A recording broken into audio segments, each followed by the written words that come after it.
Bonjour à tous, bienvenue dans ce nouvel épisode de Faites le papier. Ce jeudi, le quintet plus du jour se disputera sur l'hippodrome de Saint-Cloud. Il s'agit du prix des Landes, un handicap pour chevaux de 4 ans et plus, disputé sur 1600 mètres. Le départ sera donné à 13h55. Pour cette épreuve, je suis parti sur une combinaison de 6 chevaux en ligne sans détacher de base claire.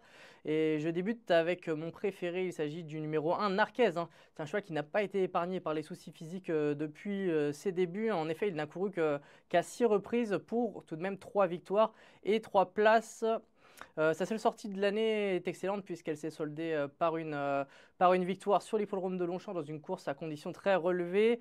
Même s'il rentre, il fait une rentrée de plus de 6 mois et qui doit porter 62,5 kg. Le fait qu'André Fabre l'ait présenté au départ de ce quintet malgré ces conditions fait que ce cheval pourrait être potentiellement un petit peu déclassé. Même si on le sait, c'est jamais évident de gagner un handicap avec une lourde charge. Je retiens également le numéro 5 d'Apango, qui est irréprochable cette année. Il s'est notamment classé 3e d'un quintet plus début septembre sur les programmes de Chantilly. En dernier lieu, il est tombé sur un os dans une épreuve à réclamer, mais il s'annonce redoutable pour ce retour ici dans un handicap. Son entourage a fait appel à Michael Barzalona et le numéro corde est bon, donc on fonce. J'ai choisi également de faire confiance au numéro 8, Lord of War, qui, après son succès dans un quintet l'an passé, a vu sa valeur grimper jusqu'en 43,5, ce qui a forcément réduit sa marge de manœuvre pour la victoire.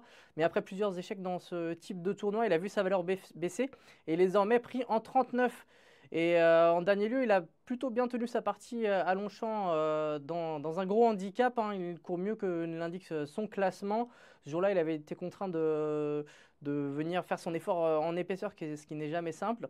Et cette fois-ci, si Christophe Soumillon arrive à se sortir du numéro 16 à la corde, il peut refaire parler de lui en valeur 39. Je fais confiance aussi au numéro 11, Salala, qui est une autre 4 ans, mais à l'inverse de Narquez, elle a cette fois-ci beaucoup plus d'expérience. Elle a notamment conclu sur le podium à 2 reprises lors de ses 2 dernières sorties dans des gros handicaps, même si elle est davantage connue sur 1300-1400 mètres. Elle n'est pas hors d'affaire sur le mile et je la vois lutter activement pour rentrer dans la bonne combinaison. Je retiens également le numéro 4, Harper, qui a gagné une course largement à sa portée sur l'hippodrome de Fontainebleau, ce qui lui a redonné du moral.